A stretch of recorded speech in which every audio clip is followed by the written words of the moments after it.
Hello, this is 91.1 BMDO. I'm Evan Seaman, And I'm Evan Anderson. and we are live in studio for our latest On the Porch session.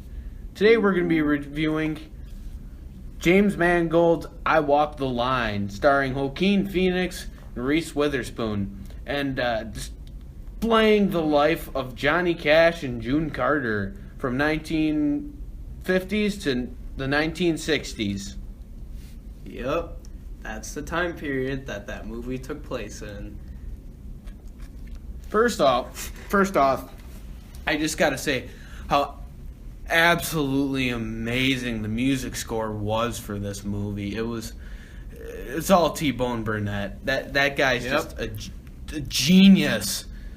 Simply amazing. We're talking about the guy who's doing music scores for Oh Brother Where Art Thou, Crazy Heart, Jeff Bridges, Hunger Games, Nashville, the TV show, True Detective, and Happy Feet. Just a really talented guy, and actually he I guess tutored Reese Witherspoon and Joaquin Phoenix to get their singing voice. Do you have something to say? Yes! Then say it. Oh, that Happy Feet. That sure was a great movie with a great film score. Yeah, John Featherston was in that one. Oh, yeah. What else? Besides T-Bone Burnett and his great contributions, just what an amazing guy. We got another interesting cast member. Playing his father is Shooter Jennings, the son of Waylon Jennings, playing Waylon Jennings for a couple of scenes that Waylon's featured in. Just kind of a cool deal here. The rest of the casting in general is absolutely amazing. To be able to find someone who can play Johnny Cash, like Joaquin Phoenix, he's a tough role, especially his voice, and he couldn't get his voice dead on, but only Johnny Cash could. Johnny Cash was on the scene when this movie was being made until he died. And the casting was done by Lisa Beach and Sarah Katzman, who, I think that's some of the greatest casting I've ever seen. Any comments? Joaquin Phoenix. What a guy. Anyway, the movie starts. Johnny Cash is about to play his Folsom Prison gig. One of the most famous live performances in history. And we see a flashback going to his childhood. His childhood, like every rural farm boy, lived on a farm, worked very hard. His mother was into gospel music. True fact, this movie was pretty accurate. His father wasn't really a nice guy, and he had a brother named Jack, an older brother, who died in a sawmill accident, which was true. Really, the only inaccuracy in the beginning is just some dialogue changes, but obviously you can't get dialogue dead on. But the intro, great. He goes to Germany. He's in the Air Force, stationed in Germany, and That's see when he gets his first guitar. Yep, he buys his first guitar in Germany, and he starts playing. He starts playing. He starts writing. He writes Folsom Prison Blues. The story behind it. He watched a movie in the Army about Folsom Prison. I think the name of the movie was Folsom Prison Blues. You gotta fact check that. And after that, he goes back home and he starts a band singing some gospel music. He's married to his first wife, Vivian, who was his girlfriend when he was in the service. And he decides that he's gonna go and. During this time, he goes from being a soldier to a door-to-door salesman. An unsuccessful door-to-door salesman. Completely unsuccessful. That was his job right out of the military, or the Air Force. So what he does is he goes, living in Memphis, he's walking down the street, and he walks into Sun Records, where eventually we see his first singles cut. We see Folsom Prison. He brings his band there, and Sam Phillips records Folsom Prison Blues, Cry, Cry, Cry, and Hey Porter, his early original stuff, his only original stuff. And we see the creation of a star, thanks to another musical genius, Sam Phillips. Oh, you could just go on and on about that guy. Anything else you got to say at this point? No, not really. After this, we see Johnny Cash start gaining some popularity. He is touring with Carl Perkins and Jerry Lee Lewis, Waylon Jennings, Luther Perkins, Elvis somewhere in there, but he's not actually. We see him meeting June Carter. We see him impressing people, which there is something to say there. We see a lot of kids going absolutely nuts for Johnny Cash, which really wasn't the case when Johnny Cash first came out, because he was still loved for his. He was loved by an older audience for his watered down rock and roll. He was pretty much the Luke Bryan of his time. Interesting statement there. So he's touring now. He meets June Carter for the first time, but he's still married to Vivian. And the story starts following his relationship with June and his rise to stardom. We see June getting mad at him a lot. We see some drinking problems and the drug problems which begin, which drug problems weren't known by the people. The media really didn't, I guess, make an effort to get that out. I mean, everybody knew he drank, and he was smoking marijuana. We see Johnny Cash, we see drugs start wrecking a lot of stuff. He's fully addicted now. His relationship with Vivian and his family's weakening. He's fooling around with June Carter, but even June's still unsure. It's a show at the Opry in the mid-'60s where They get in a fight. Him and June do. And then he takes like a handful of pills. He takes some pills and he ODs on stage. And following that, he was busted crossing the border with drugs. That was known. Yeah, that I was gonna people. say, I think that after that incident, like maybe up until that incident, people didn't know, but I think after that, people should have started figuring out, unless it wasn't covered that much by the media. And Johnny Cash sinks into a low which he'll never fully recover from. He's lost his 50s hot stardom. It's not going to come back. He's going to stay big, but he's never going to be the Johnny Cash again. So after this, the whole Carter family's with him, trying to help him get sober.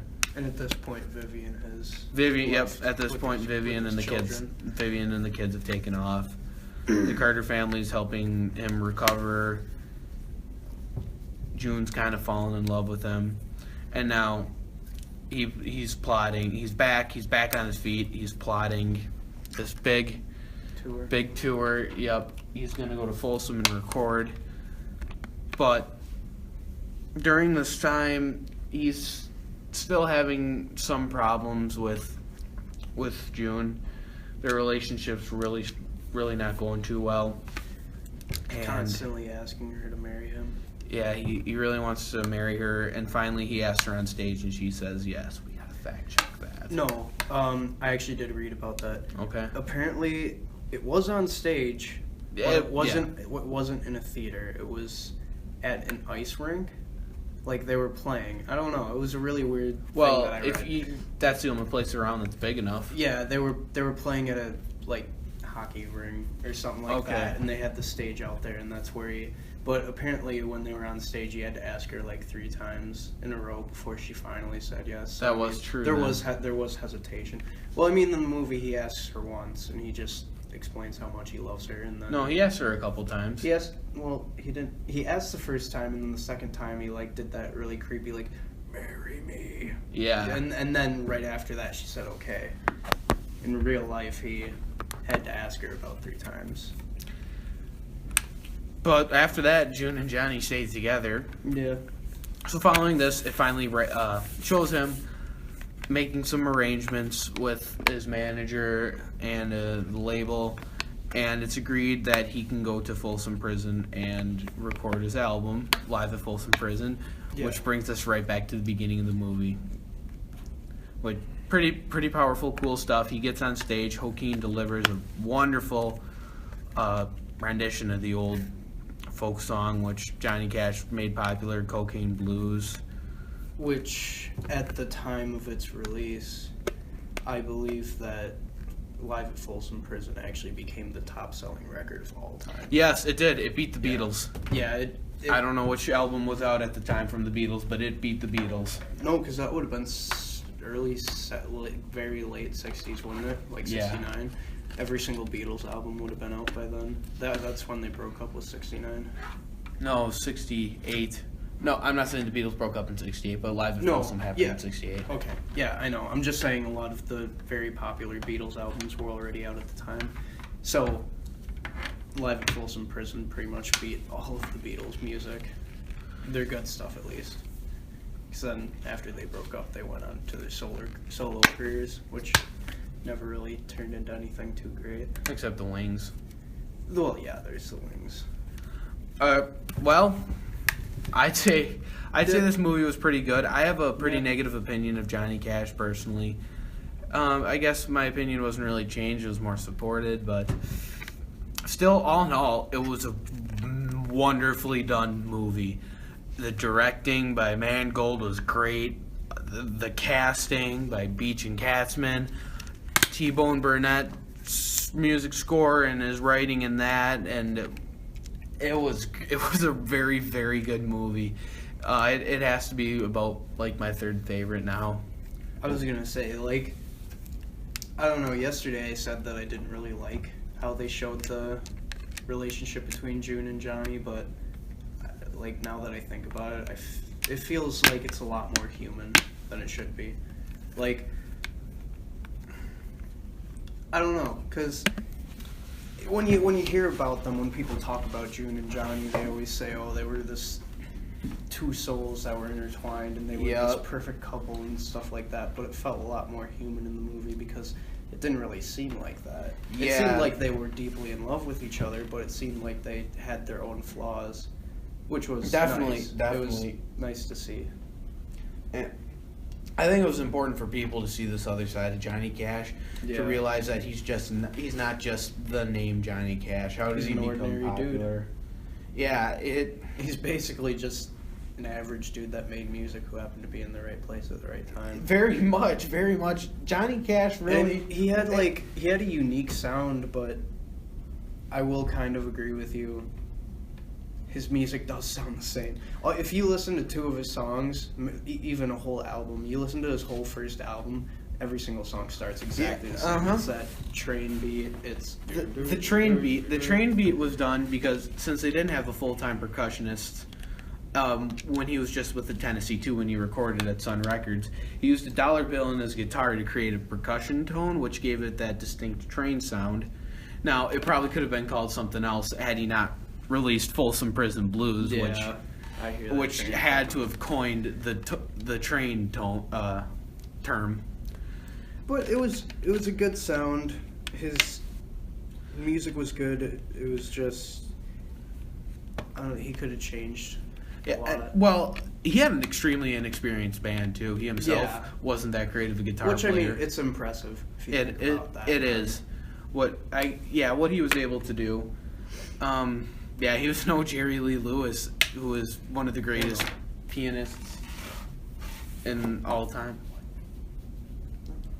Who is definitely one of the greatest rock pianists of all time. Johnny Cash, from humble beginnings, and this movie really captured. It'd be cool to see like his '80s stuff and to the point of his death too.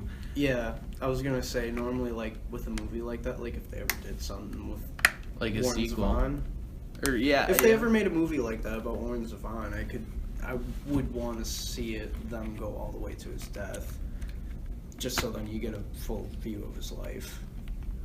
But the movie.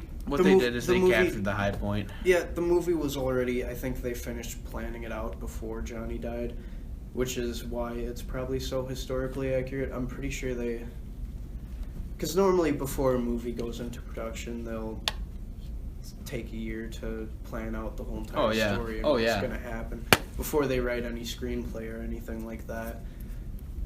That's usually the first step in making a movie, is just getting that story down, which they probably did do almost completely. So what'd you think? What'd you rate the movie? 5 golden pug heads out of 2 dozen eggs. You heard that. 5 golden pug heads out of 2 dozen eggs. What a rating. Good movie. We encourage everyone to watch it.